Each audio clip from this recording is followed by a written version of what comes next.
Seguimos en nuestro Evangelio de Marcos y dice Marcos capítulo 1, versículo 1, no sé si lo recordáis, principio, ¿verdad?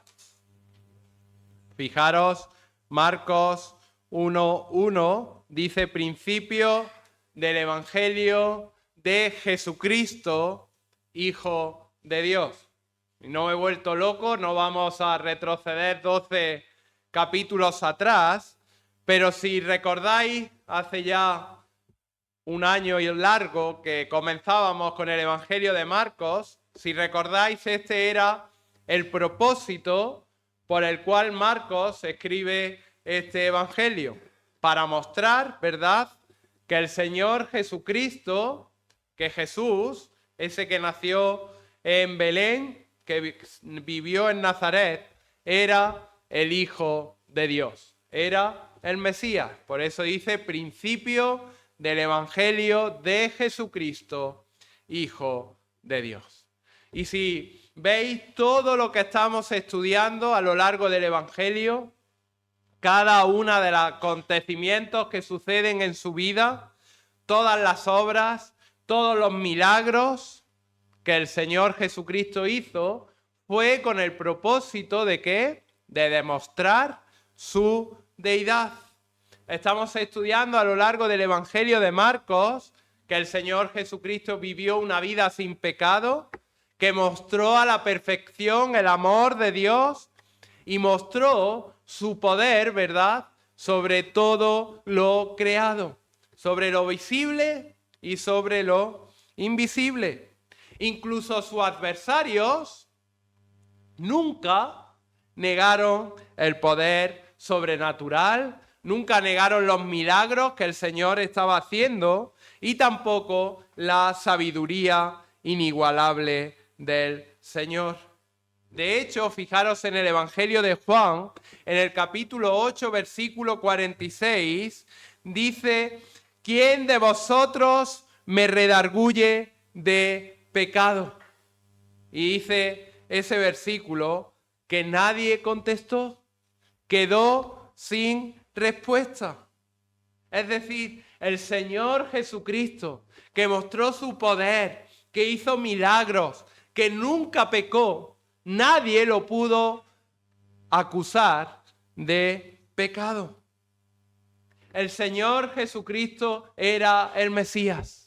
El Señor Jesucristo era el Hijo de Dios. Era aquel que en Génesis capítulo 3, versículo 15, Dios le hizo una promesa a Eva y dijo: de tu simiente va a venir uno que va a herir en la cabeza a Satanás. Era el Mesías. Pero ¿qué sucede? Como estamos estudiando ya, ¿verdad?, incluso desde el principio, pero ahora se acentúa ya en Marcos capítulo 12, ¿verdad? Los dirigentes religiosos judíos al Mesías, al Hijo de Dios, lo rechazan y le odian. En vez de verlo como su Señor y Rey, lo ven como el enemigo principal de la religión y de las tradiciones por las que ellos vivían. Ellos no querían arrepentirse de su pecado. Ellos no querían creer en el Señor Jesucristo como su Salvador, sino que ellos verdaderamente lo que querían era eliminarle, destrozarle, para que ellos seguir viviendo en ese sistema de tradiciones y con ese empoderamiento personal. De hecho, la semana pasada, si recordáis, estudiamos la parábola, ¿verdad?, de los labradores y vemos como el Señor Jesucristo acusa directamente a Israel de perseguir, de asesinar a los profetas y estaba acusando a esos principales. Fijaros, versículo 27 dice: a los principales sacerdotes, a los escribas y los ancianos del capítulo 11, es decir, le estaba acusando de conspirar para matar al Hijo de Dios. Pero ellos no podían. Los dirigentes judíos tenían en primer lugar que poner al pueblo en contra de él. Pero no solamente eso, sino que además tenían que persuadir a los romanos y a los dirigentes romanos para que lo ejecutasen. ¿Por qué? Porque Israel, si recordáis, estaba bajo el dominio del Imperio Romano. Entonces, con el fin de lograr esto, de que el pueblo se pusiera en contra del Mesías, con el fin de lograr de que los dirigentes romanos fueran en contra de Jesús, hacen una serie de artimañas, conspiraciones, trampas, y encontramos la primera de ellas en el pasaje que vamos a estar en esta mañana.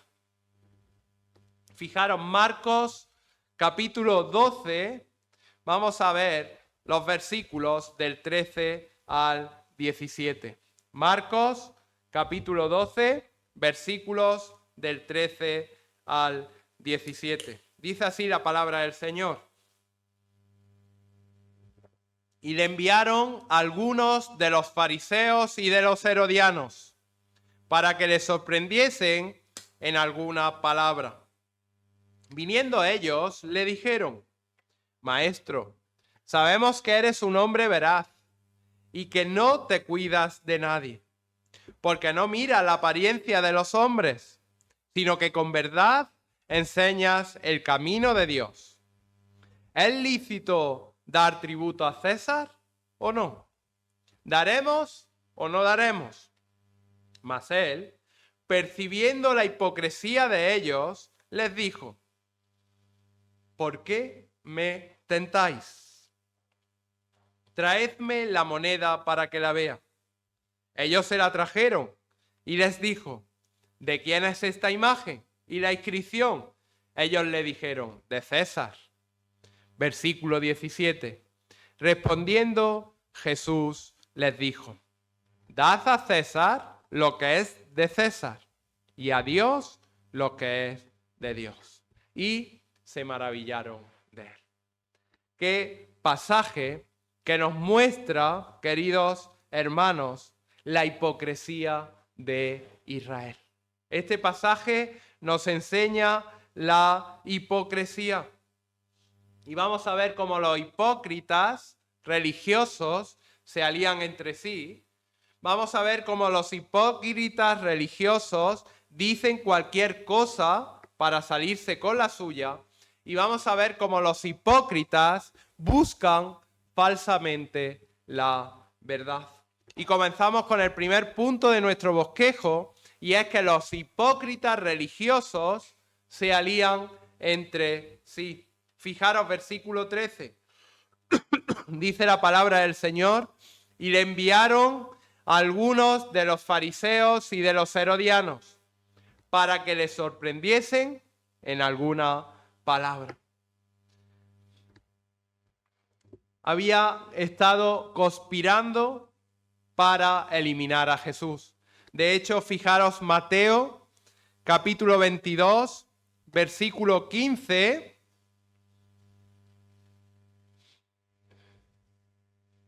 que es el mismo pasaje, dice: entonces fueron los fariseos y consultaron, es decir, habían estado antes conspirando, cómo sorprenderle en alguna palabra. Esto no fue por casualidad, sino que antes ellos ya se habían reunido, habían conspirado para sorprender a Jesús. De hecho, fijaros en el otro pasaje paralelo en Lucas, capítulo 20, versículo 20, dice la palabra del Señor, que mandaron, fijaros, 20:20 dice: y acechándole, enviaron espías que se simulasen justos a fin de sorprenderle en alguna palabra. Es decir, era una maquinación planificada en contra del Mesías. dice nuestro texto que enviaron a algunos de los fariseos y de los herodianos, es decir, espías, para ver cómo hacemos caer a Jesús. Y fijaros, y dice, para que les sorprendiesen en alguna palabra. Y esta palabra sorprendiese es la palabra que se refiere a cómo un cazador, cuando está con su fusil, ve a una presa y dispara rápidamente, o como un pescador, todos hemos ido a pescar, ve el pez, ¿verdad? Intentamos cogerlo rápido, echar la caña. Pues esta es la idea de sorprender. Y lo que querían era que ante las declaraciones del Señor Jesucristo, los romanos actuasen en contra de él. Roma, como sabéis, el imperio romano era el que estaba encima de Israel. Y estaba atentamente ante Israel, fundamentalmente cuando, en esta época, en el tiempo de la Pascua. ¿Por qué? Porque ahí se reunían grandes multitudes y tenían el miedo, estaban expectantes los romanos sobre los judíos, de que no saliese del pueblo judío una, por así decirlo, una fuerza rebelde en contra de Roma. Entonces, en ese momento, durante el tiempo de la Pascua, extremaban las precauciones.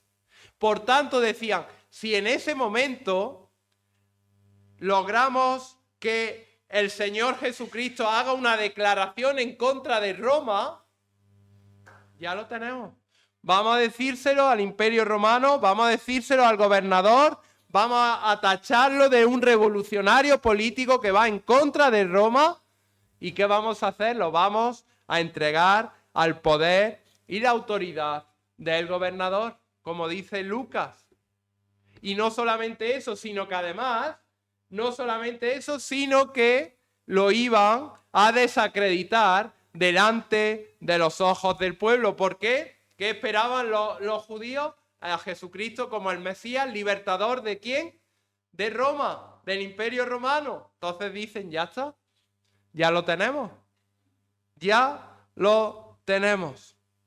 Si arrestan al Señor Jesucristo, va a estar en contra del Imperio Romano y va a querer eliminarlo, y el pueblo va a decir, ¿este era el Mesías que nos va a libertar de la opresión romana?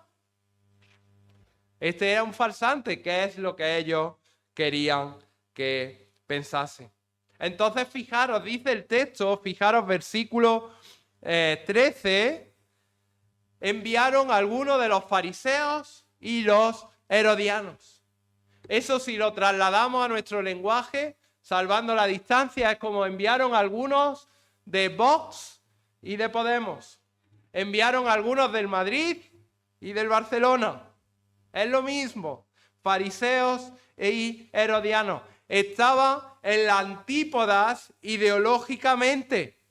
Eran totalmente opuestos entre sí, tanto desde el punto de vista político como desde el punto de vista religioso.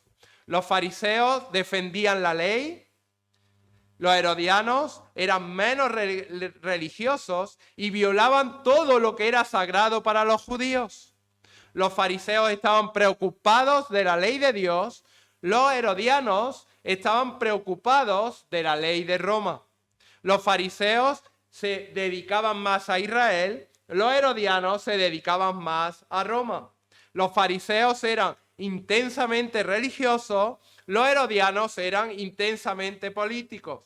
Los herodianos eran aduladores del César y, por tanto, era totalmente contrario a los fariseos. Y sin embargo, fijaros, se alían entre sí. De hecho, los fariseos despreciaban a los herodianos y los herodianos despreciaban a los fariseos. Pero dice el texto que enviaron a algunos de los fariseos y de los herodianos. Los fariseos, ¿qué querían? Forzar a Jesús a hacer una declaración provocadora frente a los herodianos. Estos herodianos, como eran del César y eran de Roma, rápidamente iban a informar a Herodes y a Pilato. Y por tanto, como Roma quería sofocar cualquier tipo de rebelión, iban a ejecutar y a eliminar a Jesús. Fijaros, los hipócritas religiosos se alían entre sí. No tenían nada que ver. Sin embargo, se unen en contra del Mesías. En segundo lugar, los hipócritas religiosos van a decir cualquier cosa para salirse con la suya. Fijaros, versículo 14, la primera parte dice, viniendo ellos, le dijeron. Fijaros la escena, esos herodianos, esos fariseos, maestro. Muy bien ellos. Sabemos que eres hombre veraz y que no te cuidas de nadie, porque no miras la apariencia de los hombres, sino que con verdad enseñas el camino de Dios. ¿Qué están haciendo? Van unidos en ese complot contra el Señor Jesucristo y lo que están es recurriendo a la adulación como estratagema para promover sus planes. De hecho, todas las sectas que existen actualmente en la sociedad niegan la verdad acerca del Señor, ¿verdad? Pero luego no tienen nada en contra, sino que pueden hablar bien. Y sin embargo, estos van, se acercan a Jesús, se dirigen a él y fijaros lo que le dicen, maestro. Es decir, un término de honor que estaba reservado para los rabinos. No solamente le dicen, qué difícil, ¿verdad? Qué hipócritas, ¿verdad? Dirigirse al Mesías, que ellos que querían ejecutarle, pero maestro, qué difícil tenía que haber sido para ellos. Ellos odiaban al Señor Jesucristo, odiaban la doctrina que él predicaba. Pero además no solamente le llaman maestro, sino que les dicen, sabemos que eres hombre veraz. El Evangelio de Lucas dice, sabemos que dices y enseñas rectamente. ¡Qué hipócritas! ¡Qué hipócritas! Ellos no creían que Jesús enseñaba rectamente. Ellos no creían que Jesús enseñaba la verdad. Ellos pensaban que el Señor Jesucristo era un engañador, un mentiroso, un farsante y que merecía la muerte. Eso es lo que ellos pensaban. ¿Pero qué querían? En primer lugar, identificarse como la mayor parte de la gente que en ese momento estaba alrededor de Jesús. No. Nosotros, mira, reconocemos que enseñas la verdad. Y además querían que el pueblo los viesen como, oh, mira, son verdaderos buscadores de la verdad. Pero no solamente eso, sino que querían distraer al Señor Jesucristo y que el Señor en su orgullo, que nunca tuvo, pero ellos pensaban que en su orgullo pues le nublase la visión, la inteligencia y que realmente cayese en la trampa. Como hace mucha gente, ¿verdad? Nos adulan, nos hacen esto y al final consiguen lo que quieren. Pues esto es lo que ellos estaban haciendo. No solamente, fijaros, decían que era veraz, que decía la verdad, que predicaba la verdad, sino que además no se cuidaba de nadie. Es decir, lo que le estaban diciendo es que el Señor Jesucristo estaba tan comprometido con la verdad que Él no cambiaba su mensaje y que no lo modificaba en función de las opiniones humanas o en función de las repercusiones negativas que su mensaje podía tener. Por eso, fijaros, dice, no mira la apariencia de los hombres. Por eso dice, enseña con verdad y enseñaba el camino de Dios. ¡Qué hipócritas! Les da igual decir cualquier cosa con tal de engañar. Y todo lo que dijeron era cierto, ¿verdad? Todo lo que dijeron era cierto, fijaros. ¿Era maestro? Sí. ¿Era un hombre veraz? Sí. ¿Que no se cuidaba de nadie? Sí. ¿Que no miraba la apariencia de los hombres? Sí. ¿Que enseña con verdad el camino de Dios? Sí. Todas sus afirmaciones eran ciertas, pero no creían ninguna de sus palabras. Tal era el engaño que había en su mente y en su corazón. Qué falsa alabanza, ¿verdad? Qué hipocresía más grande, que se acercaban al Señor Jesucristo, al Rey de Reyes, al Mesías, de forma hipócrita. Y fijaros, en tercer lugar, los hipócritas religiosos buscan falsamente la verdad. Fijaros qué pregunta le dicen. ¿Es lícito dar tributo a César o no? Versículo 14, la segunda parte. Mas él, percibiendo la hipocresía de ellos, les dijo: ¿por qué me tentáis? Traedme la moneda para que la vea. Ellos se la trajeron y les dijo: ¿de quién es esta imagen y la inscripción? Ellos le dijeron: de César.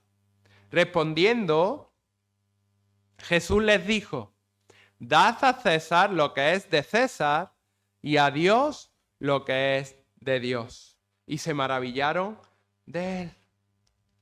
Ellos ya imaginaron la escena. ¡Buah! Decían: madre mía, qué bien lo estamos haciendo. De verdad, nos hemos juntado, nos hemos aliado, lo hemos venerado de una manera falsa, parece que se lo está creyendo. Ahora, ahí va la pregunta. ¿Cuál era la pregunta? ¿Es lícito dar tributo a César o no? ¿Daremos o no daremos? Les daba igual. No querían saber la verdad. ¿Qué es lo que querían?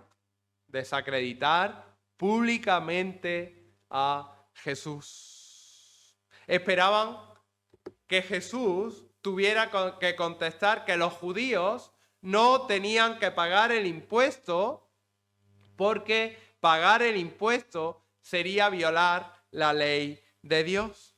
¿Por qué violaban la ley de Dios según ellos? Ellos pagaban impuestos al Imperio Romano, a Roma, no por elección, sino porque ellos estaban obligados a hacerlo. Los judíos aborrecían a Roma. Ellos pensaban que era un imperio opresor que había invadido su tierra. Y no solamente eso, sino que ellos pensaban que la tierra de Israel, y esto es cierto, pertenecía a Dios. Por tanto, odiaban dar cualquier tipo de cosa a un imperio que no adoraba a Dios, sino que adoraba a multitud de ídolos paganos, que estaban profanando la tierra escogida por Dios. Ese era su pensamiento. Sabéis que el Imperio Romano eran politeístas y ellos lo que hacían es que de cada ciudad que iban conquistando, cada país, acogían todos sus ídolos, todos sus dioses. Entonces, entre los impuestos que el Imperio Romano exigía a los judíos estaba el pago del tributo. ¿Qué consistía este tributo? No era sobre sus tierras, no era sobre sus bienes, sino que era un tributo que tenían que pagar sobre la persona. ¿Cuánto era el tributo? Era un denario. ¿Qué era un denario? Era el saldo de un día de un trabajador normal, común y corriente. Y tenían que pagar por persona y por año. ¿Pero por qué? Al final puedes decir, bueno, era el saldo de solamente un día, tampoco era mucho. ¿Por qué no querían pagar el tributo?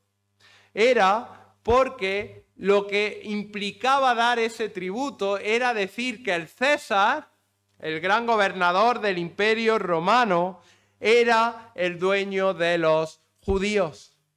Sin embargo, ellos, los judíos, pensaban que ellos no eran dueños del César, sino que eran dueños de Dios. Es decir, ellos al pagar ese tributo consideraban que se estaban haciendo súbditos del César y que estaban violando el primer mandamiento. Fijaros en Éxodo capítulo 20, versículo 3, dice, no tendrás dioses ajenos delante de mí.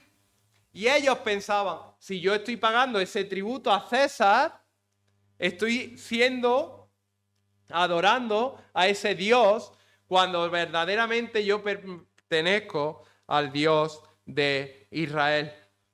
Ese era verdaderamente el resentimiento judío en contra del tributo. Fijaros hasta qué punto llegó esto, que 70 años después, entre el año 66 y el año 70, el pueblo de Dios, el pueblo de Israel, se rebeló en pagar el tributo al César, y esto fue lo que hizo que Israel quedase devastada y que se destruyese el templo de Jerusalén. Es decir, esa pregunta, ¿es lícito dar tributo a César o no? A nosotros ahora la vemos y decimos, si estamos hartos de pagar impuestos. Es lo que pensamos, pero en ese momento, fijaros qué implicación más grande tenía para los judíos. ¿Por qué? Porque estaban en esa disyuntiva. Además, si por un lado decía que no tenían que pagar impuestos, ¿qué iba a pasar? Que rápidamente los herodianos iban a informar al gobernador a Roma, ¿verdad? Iba a decir, este es un revolucionario, está alterando vuestro sistema que tenéis de pagar impuestos.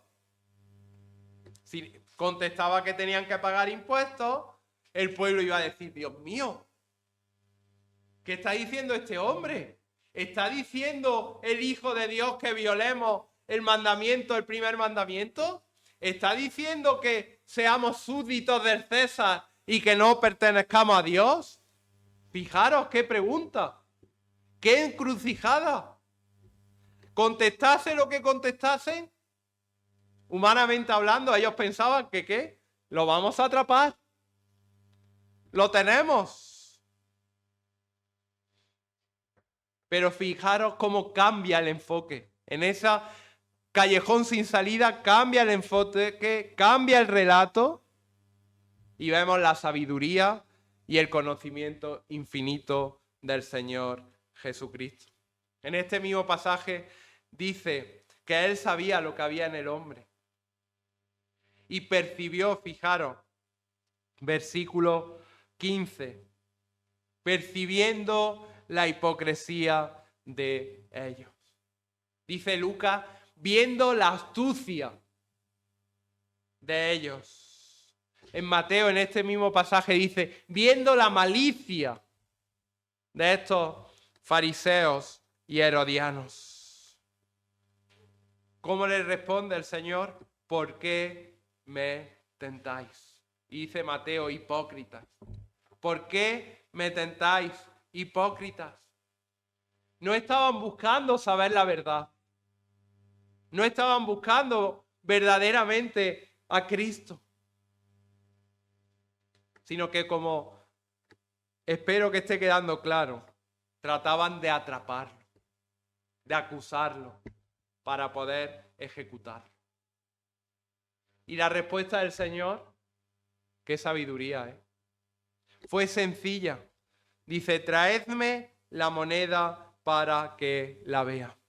Una moneda de un denario era de plata y estaba acuñada bajo la autoridad del emperador. Como he dicho, equivalía a un día de salario para un soldado romano o a un trabajador común y corriente. Ellos no la portaban. ¿Por qué? Porque pensaban que si portaban monedas, estaban idolatrando a un Dios humano. Por eso dice que fueron a por la moneda, fijaros, de versículo 16, se la trajeron y les dijo.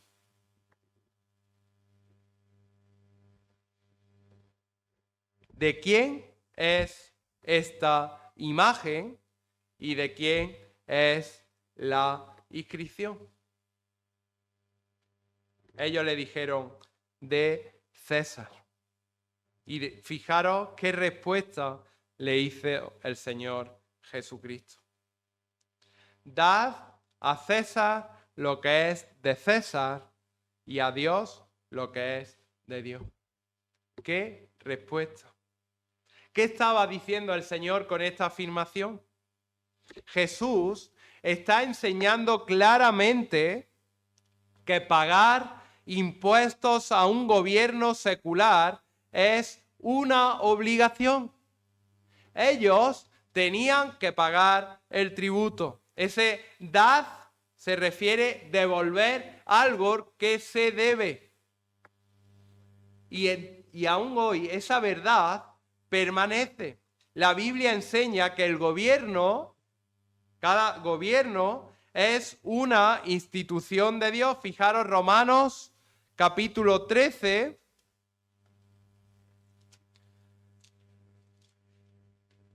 Dice versículo 1, sométase toda persona a las autoridades superiores, porque no hay autoridades sino de parte de Dios, y las que hay por Dios han sido establecidas. Dice Primera de Pedro, capítulo 2, versículo 13 al 15. Por causa del Señor, someteos a toda institución humana, ya sea al rey como al superior, ya a los gobernadores como el enviados para castigo de los malhechores y alabanza de los que hacen el bien. Porque esta es la voluntad de Dios, que haciendo bien hagáis callar la ignorancia de los hombres insensatos. Dice Primera de Timoteo capítulo 2, versículo 1 y 2, exhorto ante todo a que se hagan rogativas, oraciones, peticiones y acciones de gracias por todos los hombres, por los reyes y por todos los que están en eminencia, para que vivamos quieta y reposadamente en toda piedad y honestidad. Todos los gobiernos, hasta los peores gobiernos que desgraciadamente conocemos y algunos habéis sufrido, dice la palabra del Señor, y esto es verdad, están puestos por Dios. Y esa autoridad civil es una expresión de la gracia común de Dios. ¿Qué sucede? Que desde la teocracia de Israel, absolutamente ningún gobierno, ni el mejor gobierno que haya tenido ni nuestro país ni cualquier otro país es perfecto. Ni no va a haber ningún gobierno que sea conforme a la voluntad del Señor. ¿Hasta cuándo? Hasta el reino milenial. No va a haber un gobierno cristiano. Por mucho que dirigentes quieran decir que son cristianos, no va a haber un gobierno cristiano. Lo mismo que hoy en día no se puede decir que exista una nación cristiana. ¿Hay cristianos en todos los países? Sí, pero no hay naciones cristianas. Pero aún estos gobiernos que son pecadores y que están puestos por Dios, proporcionan beneficios. Fijaros, si nos trasladamos a esa época, el Imperio Romano les daba seguridad, les daba paz y les daba protección.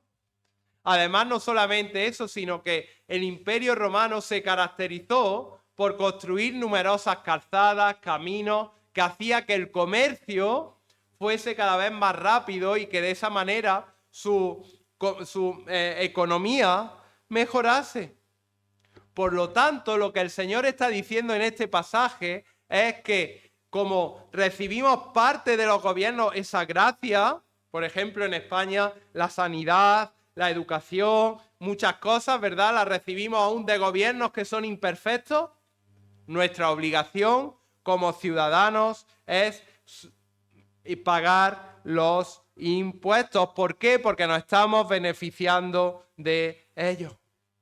El César tenía su competencia y no pagar a César constituía un robo.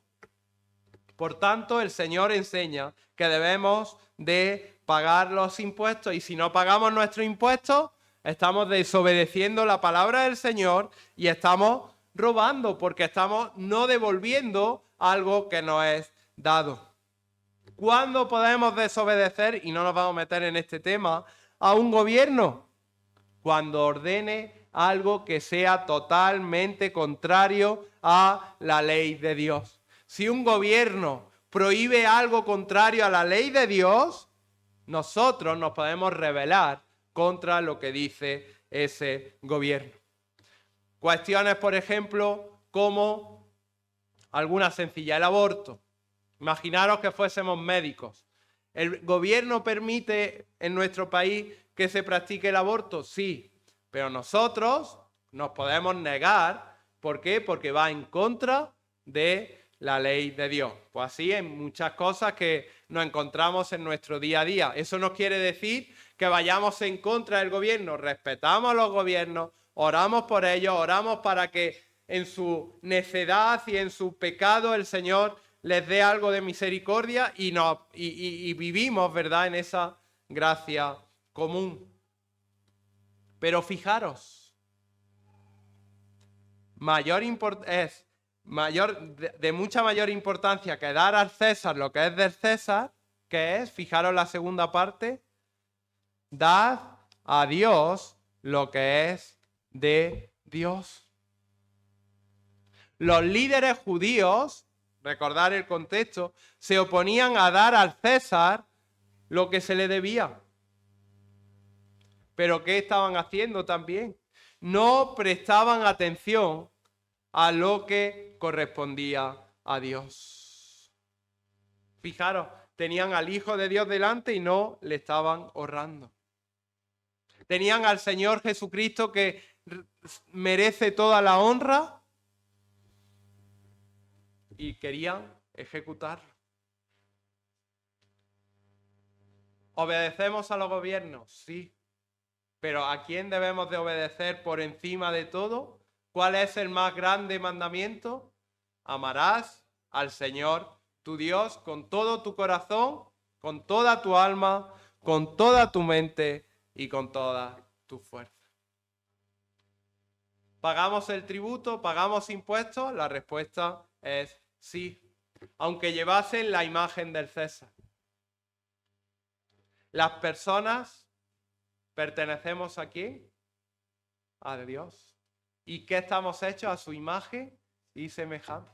Es decir, las personas le pertenecen a Dios y llevan su imagen. La moneda, es decir, el tributo, lo pagamos, pero esto que es una ley temporal, durante un tiempo, ¿verdad? De hecho, los niños no pagan todavía impuestos, ¿verdad? Pero ya cuando comenzamos a trabajar, comenzamos a pagar impuestos y nosotros lo hacemos en el Señor, ¿verdad? Y luego los gobiernos, pues lo hacen. Exactamente. Pero nosotros lo hacemos, ¿verdad?, en obediencia a la palabra de Dios. Pero aún más, debemos de dar obediencia y debemos de honrar al Señor Jesucristo. Damos al César lo que es del César, pero a Dios lo que es de Dios. Y este es el punto. ¿Obedecemos a nuestros gobiernos? Sí. ¿Respetamos a nuestros gobiernos? Sí. ¿Oramos por nuestros gobiernos? Sí. Pero ¿cómo está nuestra vida con el Señor? ¿Realmente le damos al Señor toda la honra? ¿Realmente le damos al Señor todo lo que Él merece? ¿Que somos hechos a su imagen y semejanza? ¿Qué estrépito, fracaso de estos herodianos, de estos fariseos, de estos líderes religiosos, ¿verdad? Querían hacer caer al Señor Jesucristo. ¿Y cuál fue su respuesta? Fijaros al final. Se maravillaron de Él. Y este es el punto. Muchas veces nos cegamos en cosas de pagar impuestos, esto, lo otro, y olvidamos nuestra vida y nuestra relación con el Señor. Ellos fracasaron en llevar al Señor Jesucristo en ese momento ante los gobernadores romanos. De hecho, esta fue la respuesta del Señor Jesucristo, y fijaros en Lucas capítulo 23, versículos 1 y 2, a pesar de que el Señor le había respondido esto, ellos comenzaron a acusarle diciendo, a esto hemos hallado, fijaros qué falsa acusación, que pervierte a la nación y que dice que prohíbe dar tributo a César, cuando justamente él había dicho lo contrario, dad al César lo que es del César y a Dios lo que es de Dios, diciendo que él mismo es el Cristo, un rey. Esa fue su acusación. No tenían con qué acusar. ¿Por qué? Porque no cometió pecado. Ya vimos la semana pasada que estaban endurecidos sus corazones. Ya vimos la semana pasada que estaban negados sus corazones, que estaban ciegos. Pero ellos persistían en su hipocresía religiosa. Ellos tenían una condición espiritual sin esperanza. Eran irremediables su situación. Pero hoy, aún hoy, es tiempo de salvación. Y aún hoy podemos reflexionar sobre nuestra vida. ¿Pagamos nuestros impuestos? Sí. ¿Debemos de pagar los impuestos? Sí. Pero ¿qué le estamos dando a Dios? ¿Qué le damos? Como decíamos en la mesa del Señor, como hemos cantado, ¿qué le damos al Señor? Pues que el Señor, que su palabra, que Cristo sea una verdadera prioridad en nuestra vida. Como hemos dicho, estamos hechos a la imagen de Cristo. Somos las únicas criaturas de todo este mundo que estamos hechos a la imagen de Dios. Pues que realmente nuestra vida sea una vida que lleve honra y gloria a nuestro Señor Jesucristo. Pues que el Señor bendiga su palabra. Amén.